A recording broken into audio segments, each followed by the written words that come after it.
What's going on, YouTube? I really wasn't going to do a video on this. I was going to skip the whole thing.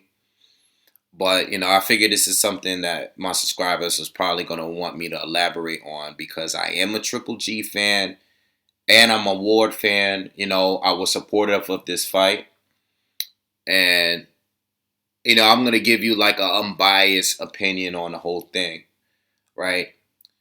I was supportive of the fight because I thought Lemieux at least brought something different from what we've seen in recent opponents, okay?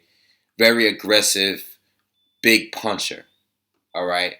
Not a guy that Triple G will just have to walk through and take punches in order to make it an entertaining fight like he did against Willie Monroe.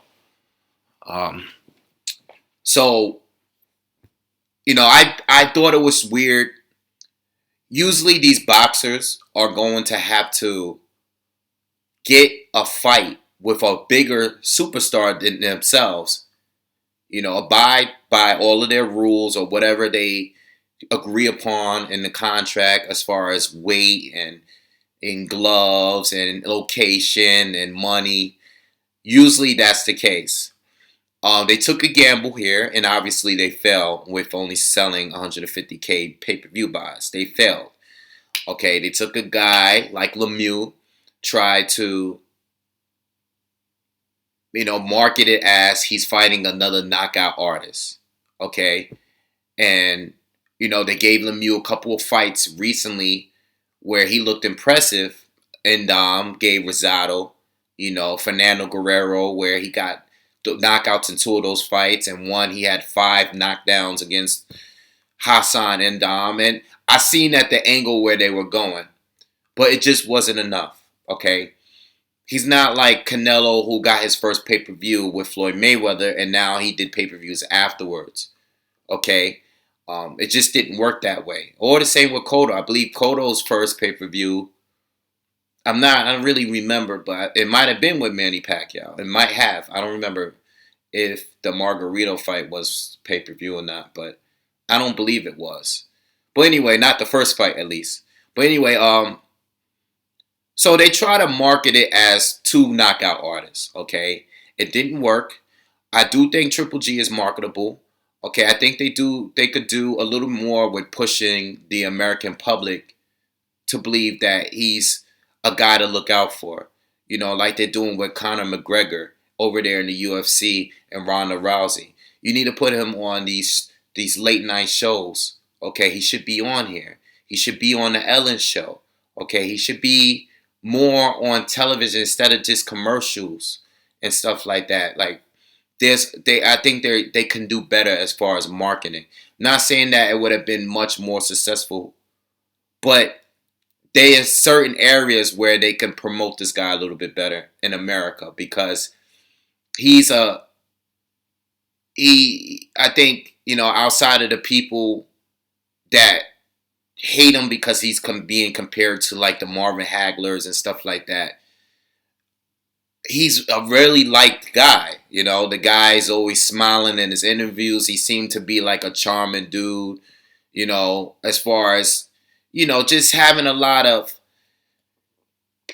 he's very charismatic, he has a lot of charisma, and I think people would like him, because even though he doesn't speak English, is obviously not his first language.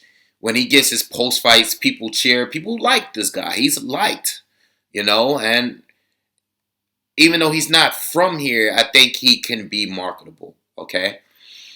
Now, why did it sell 150K?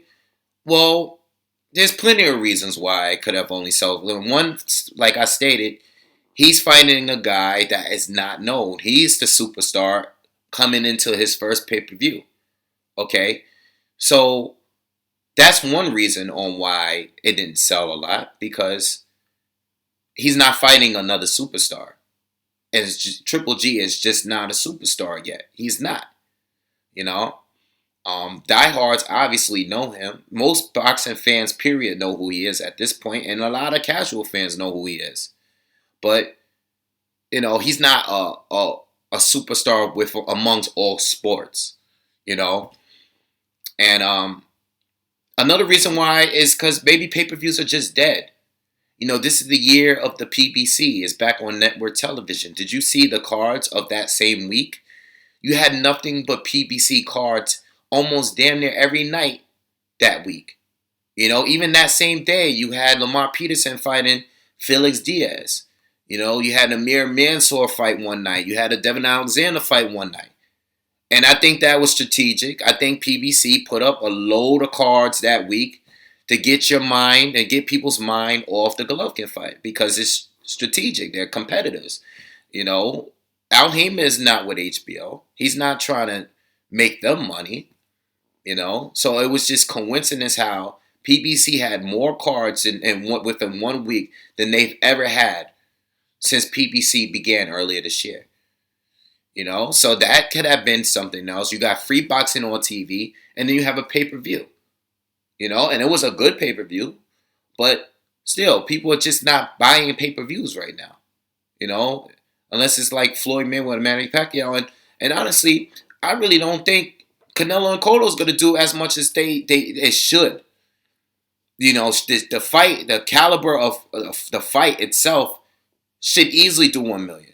Do I think it's going to do 1 million? I mean, I don't think so, man. I'm thinking like 600 to 800,000 tops. That's just my personal opinion. I don't think the buzz is like it should be for that fight, and that's a great fight. That's the best fight that can be made in boxing right now.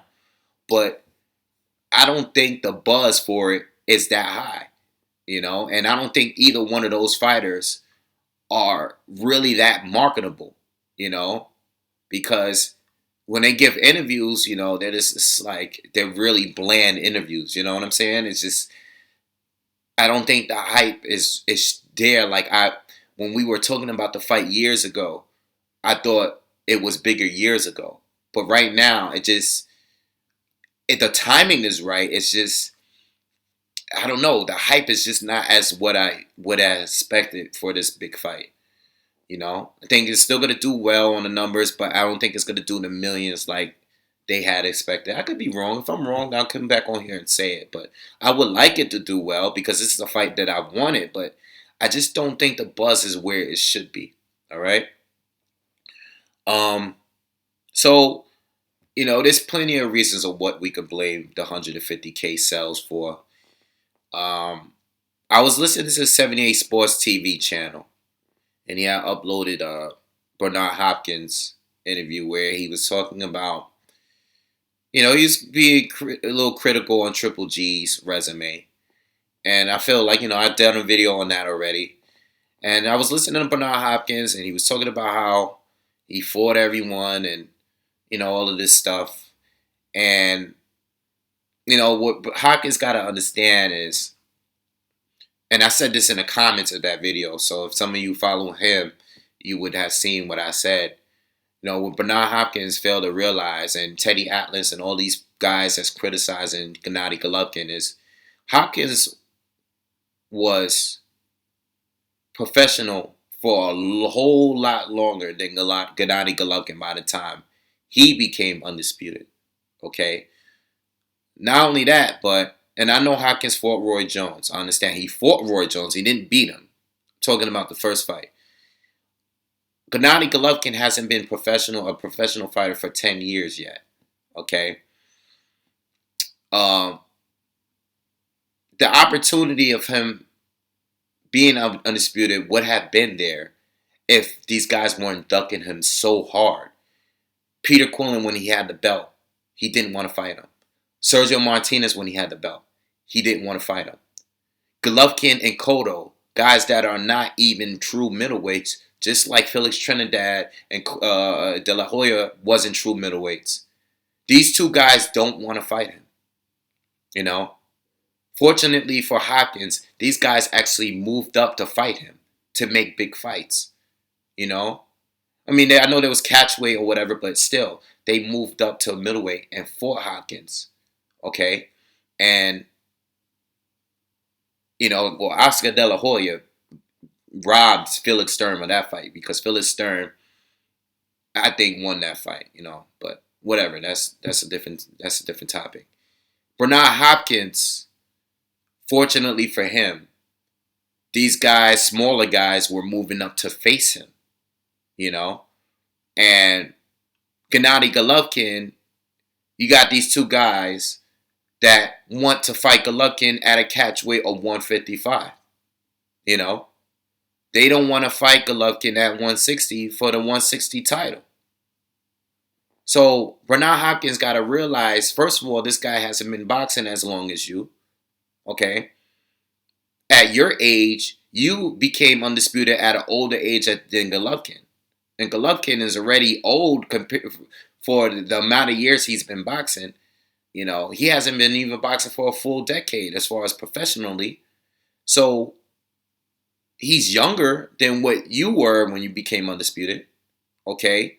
And, you know, he unfortunately for him, you weren't in the era of the Al Heyman's beef with HBO and all this Golden Boy stuff and Top Rank, and you wasn't at that time. Your fights got made. You know, I forgot who was it. I think it was Fight Critic who was like, yeah, he's lucky enough that you had a promoter like Don King that wanted to make that Felix Trinidad fight. So luckily for him, he had those options. Golovkin don't have these options because all these guys are doing everything to avoid Golovkin. He has to wait until all his opponents, all the other champions of recent years, had to be forced to fight him, except David Lemieux and except Andy Lee, because I just read that Andy Lee wants to fight Golovkin too. But as far as Cotto, Canelo, Quillin, Sergio Martinez, Julio Cesar Chavez, all the fighters or champions in 160 from recent years, none of them want to fight Golovkin. And they're doing everything in their power to avoid him. And it's taking years for these fights to get made. You know? Golovkin is just now unifying. But he's been calling out the other champions for years. So you can't criticize him, because if he had fought all of these guys by now, which he should have, he could have possibly been undisputed by now. Okay? So hopefully, now let's move into the other situation with, you know, Cotto already was talking catch weights. Canelo is just now saying that, well, if I fight Golovkin, it will be at a catch weight, probably at 155. Even though Cotto weighed in heavier 30 days before, and he's probably the same size, maybe not the same height, maybe not have the same reach, but he's the same size as Golovkin. If you look at that picture that they had sparring together, they look like the same size. He doesn't want to fight Golovkin at 160. You know, this is another issue on why this guy isn't undisputed right now, or at least didn't have the opportunity to be undisputed, because these guys don't want to fight him. You know, and Golovkin is saying that he doesn't want to unify. He don't want to catch weight for the 160 crown. You know, he doesn't want to come down to fight at 160. But that's the thing. If Golovkin wants another pay-per-view, because I'm sure they're not going to give him another pay-per-view unless it's with Cotto or Canelo, he's going to have to come down to those weights. And I know he only said Floyd, but he's going to have to do it. I think he should do it. You know, if he could come down for Floyd, I think he should come down to fight one of those two, whoever wins the fight. Because even though it's not fair, and even though Cotto and Canelo are acting like suckers right now, you're going to have to do it. Everybody else had to do it. You know, Floyd, and the pattern's going to continue. Once somebody comes down for a catch weight, or lets the A side decides what weight they're going to fight at, once that happens, they're going to do it as soon as they get the opportunity to do it with someone else. And the pattern is going to keep going on. It's going to keep recycling. The next superstar is going to do the same thing. If there's a catch weight, they're going to do a catch weight against somebody else if they win or if they become the star. So it's this ongoing cycle. And I think Golovkin should still take the opportunity. It sucks, but you come down, beat one of those guys at 155. If he wins, then we don't have to worry about it no more. It's risky. You could be weight drained. You might not be 100%. But if you want to be undisputed, this is the stuff that you have to do in today's sport and boxing. This is just the way it is. So, I'm trying to think there's something else, if there's anything else that I wanted to talk about. As far as the pay-per-views, before I end this video, I want to just make up one more point. As far as his options, as far as pay-per-views, like I told you, as far as marketing, I think there's a few more things they can do to push him. But the Andre Ward fight, all right, if that happened, I think the pay-per-views would have did more. I wouldn't say over 300K. I think 300K would have been the limit, would have been the magic number if they had fought. I think 300K, 250 to 300K would have been the Andre Ward fight. All right, maybe 275K, 300K. All right, because if you look at the numbers, if you look at Marquez, it's on Wikipedia. You can see all the pay-per-view numbers, all the buys. Marquez, Tim Bradley, if you look at Cotto, Martinez, I wouldn't expect. I thought Golovkin was going to do like 250K, 225, 250. I knew it wasn't going to be more than Canelo because Canelo's been doing 350K, 300K since Floyd. So I figured it was going to be less than 300, but more than 200. All right, I was wrong. But I feel like with an Andre Ward fight, that's a fight that the boxing fans want to see. So it will sell to all of the boxing fans and then some casuals as well. So that would have worked. But I still don't think it would have did over 300 because Andre Ward is just not a superstar. That would have been a die-hard dream match, but not outside of the diehards. It still wouldn't have been like a Floyd Mayweather fight. A Floyd Mayweather fight is just the thing to do when he has a fight. If he has a fight on Saturday night, everybody tunes in. Pacquiao, everybody tunes in. That's just what goes down on Saturday nights when they fight. I still don't think Ward against Golovkin would have been the thing to do on Saturday nights for people that don't really watch boxing. Peter Quinlan probably would have did a little better, but I don't think it would have did much better. I think Peter Quinlan fight might have cracked 200, because, Peter Quinlan is a little bit more known in the States, but not extremely popular himself. But that's a fight that people claim that they want. They claim that they really want him to fight Peter Quinlan. So I think the Peter Quinlan fight would have did a little better, but being that him and Lemieux only did 150K, I think Quinlan might have been 200, 225. I wouldn't see it passing 250. And I think Andre Ward would have been 250, 300, That's just my opinion, There's no way to predict it if the fight doesn't happen. But anyway, I'm off this, man. Just guys, make sure you guys hit subscribe.